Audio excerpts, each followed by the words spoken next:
Hello, everyone. This is Ashley White, and for those who may have not heard from me a few weeks ago, I'll reintroduce myself. I am a Master's of Public Health graduate student who is also trained to become a registered dietitian. This summer, I'm interning with Janice, so you'll be hearing from me about different nutrition topics over the next month. So, for today's nutrition topic, we are going to be talking about all you need to know about zinc. Recently, Janice talked with you all about vitamin D and its benefits, and if it is useful to prevent or treat COVID 19, which we found out that there isn't enough research yet to determine if it can. But it is important to get enough vitamin D from our diet and the sun in order to stay healthy. Zinc is a mineral that has also been talked about recently in relation to COVID 19, and that will be addressed in today's video as well. So, what is zinc? It is a trace mineral, meaning that the body only needs small amounts of it that is necessary for almost 100 enzymes to carry out important biological processes. It mainly functions in the creation of DNA, growth of cells, building proteins, healing of damaged tissue, and supporting a healthy immune system. Because it helps cells to grow and multiply, adequate amounts of zinc are required during times of rapid growth, such as childhood, adolescence, and pregnancy. It is also important for wound healing, and the greatest benefit is seen in those with severe wounds such as ulcers or severe burns. Zinc is also involved with the senses of taste and smell. And as I will cover later on in this presentation, one's taste and smell can be affected when there is a deficiency or when zinc containing nasal sprays are overused. There are several natural sources that are very rich in zinc, such as meats, poultry, and seafood. Some plant foods like legumes and whole grains are also good sources of zinc, but they also contain phytates that can bind to zinc, lowering its absorption, so meats, poultry, and seafood are better sources for those who become deficient in zinc and or could benefit from it for proper wound management. A daily intake of zinc is essential to maintain a steady state since the body does not have a specialized zinc storage system.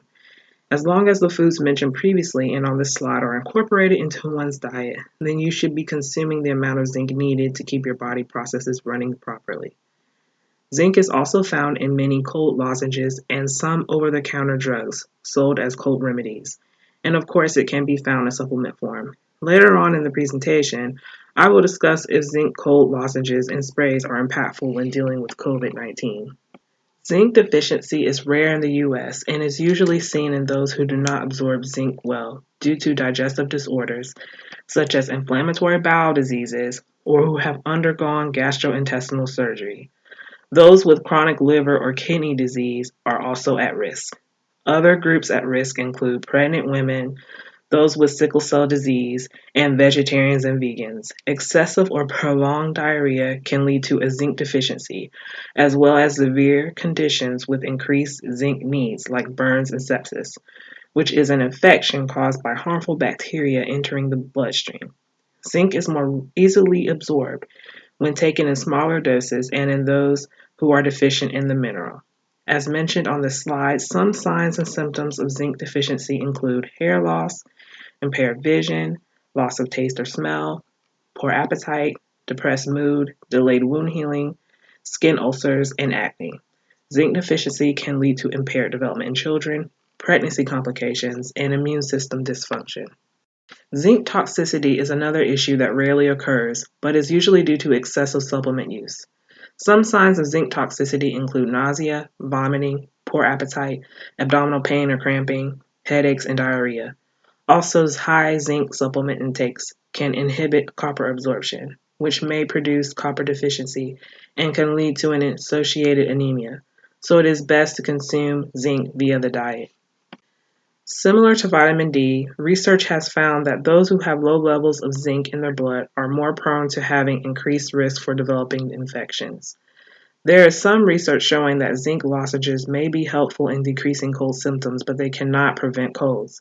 It is recommended that the use of zinc lozenges should be within 24 hours of the onset of cold symptoms, and then to continue intake every 2 to 3 hours while awake until the symptoms resolve for up to 1 to 2 weeks.